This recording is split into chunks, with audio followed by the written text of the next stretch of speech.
¿Cómo hay que entender estos datos? Vamos a intentar analizarlos con la ayuda de un economista, de Juan Ramón Rayo. Buenos días, gracias por acompañarnos. No le escuchamos, a ver si tenemos suerte y funciona el micrófono. Vamos a hacer otro saludo de nuevo. Juan Ramón Rayo, buenos días.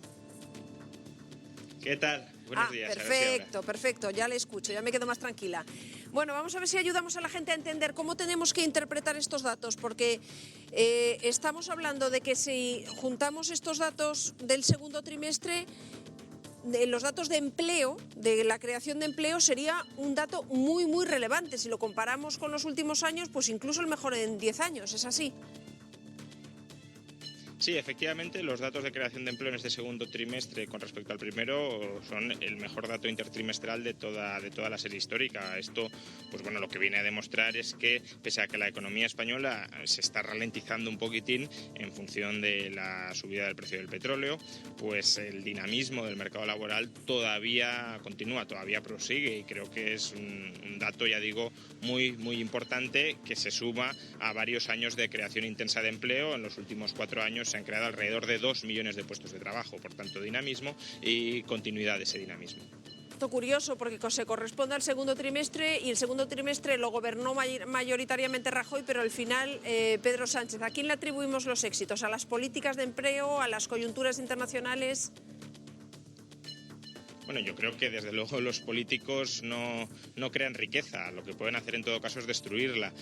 Lo que ha sucedido es simplemente que la economía española está creciendo por un cúmulo de circunstancias que se deben en parte a reformas que se aplicaron internamente. Por ejemplo, la reforma laboral tiene gran parte de la responsabilidad y del mérito del ritmo de creación de empleo que estamos viviendo ahora, pero que evidentemente también se debe a una coyuntura internacional muy favorable para la economía española, y nada de esto ha cambiado sustancialmente bajo este segundo trimestre. Si durante los próximos trimestres el gobierno de Pedro Sánchez se lanzara a la política suicida, por ejemplo, de derogar la reforma laboral, pues entonces sí que cabría imputarle la evolución o parte de la evolución subsiguiente del mercado laboral a esa política concreta de Pedro Sánchez, pero hasta la fecha ni es mérito de Pedro Sánchez ni es mérito, al menos en este contexto determinado, de Rajoy. Si Rajoy tiene algún mérito escaso, será por lo que hizo a principios del año 2012, que desde entonces no hizo nada más. En cualquier caso, señor Rayo, no es momento de colgarse medallas, porque le voy a pedir un minuto para actualizar un dato que es importante que la audiencia conozca, y es que aunque crecen los empleos, la calidad de los empleos, o por lo menos la calidad de los sueldos, Miguel, no crece. Se mantiene cada vez más abajo. Crecen los precios, pero no los sueldos. Sí, María, seguimos viendo a golpe de estadística que esa recuperación económica de la que venimos hablando no sigue esa evolución, ese mismo ritmo que se traduzca en la mejora de los sueldos y de los salarios. Así que de nuevo, otra vez, hablar de empobrecimiento de los trabajadores y también de precariedad laboral. Nos vamos a fijar en la última encuesta anual sobre los costes laborales. Lo elabora el INE, responde al año 2017 y arroja cifras como estas que están viendo aquí. Los sueldos, el sueldo medio bruto aumentó el año pasado un 0,1%. ¿Cuánto aumentaron los precios? Lo están viendo ahí, casi un 2%, un 1,96% si tenemos en cuenta la tasa de inflación media de los 12 meses del año 2017. En otras palabras, los precios se multiplicaron por 20, mientras que los sueldos subieron apenas un 0,1%. Sin duda, si hay un sector que se ha visto seriamente afectado ahora que estamos en temporada estival, temporada de verano, es el sector de la hostelería, a pesar de ese boom turístico, con llegada récord de turistas, también con récord del gasto. Lo estamos viendo aquí, decíamos que el sueldo medio bruto había aumentado un 0,1, ahí lo ven, 22.806 euros. Hablamos de medias y hablamos de sueldo bruto, insisto en esta idea, pero fíjense, porque el sueldo de la hostelería desciende hasta los 13.688 euros. Hablamos del año 2017, es un 40% menos que el sueldo medio, y esta situación no es nueva, es algo que conocen mucho los profesionales de este sector porque lo llevan sufriendo desde hace prácticamente una década. Los sueldos están por debajo todavía de los niveles de la crisis, hablamos del año 2008, y van a ver la evolución. Desde entonces han bajado los precios para quienes trabajan en este sector un 0,8% y el nivel de la vida ha subido un 12%. Hagan las cifras, desde luego hay que seguir hablando de mucha precariedad laboral. María.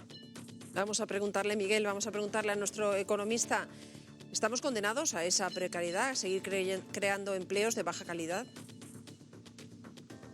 Bueno, vamos a ver, los sueldos dependen básicamente de la productividad del trabajador, es decir, cuánto sea capaz de generar el trabajador dentro de un entorno empresarial determinado. Evidentemente, es más productivo un trabajador que tiene un buen equipo de maquinaria a su servicio que el que no lo tiene. Pero lo que quiero decir es, el sueldo depende de la productividad de ese trabajador en un entorno empresarial concreto. Si la productividad, lo que es capaz de generar el trabajador por hora trabajada, no aumenta, no se le puede pagar más, porque si se le pagara más, se le estaría pagando más de lo que produce y por tanto destruiría riqueza en lugar de crearla. Esto en última instancia, ¿qué significa? Que si queremos aumentar los sueldos hay que aumentar la productividad.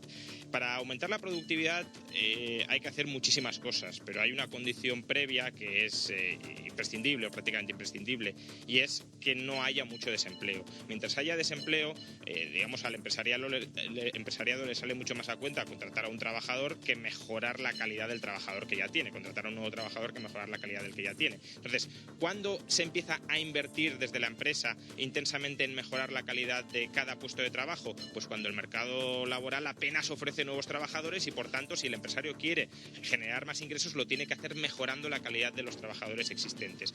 Todavía estamos muy lejos de ese escenario porque, como habéis dicho, la tasa de paro está en torno al 15%, es decir, hasta que no queremos mucho más empleo no cabe esperar que veamos inversiones empresariales en mejorar la productividad de los trabajadores existentes, y mientras eso no suceda los salarios seguirán esencialmente estancados y seguiremos creando empleo a costa de mantener los salarios estancados. Pero perdóneme que discrepe, porque yo no soy economista y sé mucho menos que usted de esto, pero ya tengo unos añitos de experiencia laboral. Lo que yo he visto no es tanto que los salarios dependan de la productividad de mis compañeros, por ejemplo, periodistas, que son muy productivos, pero no sabe usted hasta qué horas de la noche pueden ser productivos, sino que a las empresas les sale cada vez más rentable contratarlos más baratos porque hay un exceso de mano de obra. Entonces, como hay mucha oferta, pues al final, ¿para qué van a tener que ofrecer sus sueldos altos si por muy poquito siempre hay mucha gente dispuesta a trabajar?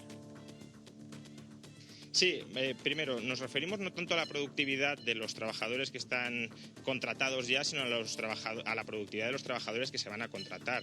El problema del mercado laboral español es que los trabajadores parados son capaces de generar muy poca riqueza adicional y precisamente por eso no hay empresarios que se lanzan a contratarlos masivamente. Por eso seguimos teniendo 3,5 millones de parados, porque no es un chollo contratar a esos parados con los sueldos existentes. Por tanto, es importante, primero, que la productividad de los trabajadores que están desempleados, es decir, la productividad esperada de esos trabajadores cuando son incorporados a la empresa aumente, y para eso hay que mejorar su formación, hay que mejorar las infraestructuras de la economía española, hay que mejorar el capital tecnológico empresarial, aumente para que se les contrate. Y una vez se les contrate, efectivamente, los empresarios empezarán a sentir la tensión, la presión de tener que mejorar la calidad de su puesto de trabajo. Y solo un matiz, porque a veces el término se puede confundir. Cuando se habla de productividad, no estamos hablando de que los trabajadores sean vagos, ni que no tengan habilidades, ni que no tengan ganas de trabajar. Productividad se refiere a lo que producen por hora, a la riqueza que generan por hora. Producir más con más horas no implica aumentar la productividad, y un trabajador puede trabajar mucho una hora, pero si la empresa, por ejemplo, no es capaz de vender lo que produce el trabajador a un buen precio, entonces la productividad de ese trabajador tampoco será alta, porque habrá producido algo que no es valioso en el mercado. Entonces hay que mejorar la calidad de lo que se vende, hay que mejorar lo que se produce por hora, y todo eso requiere, digamos, un cambio mucho más integral y a largo plazo de la economía española de lo que estamos viviendo. Juan Ramón Rayo, muchísimas gracias por su análisis. Hasta otro día.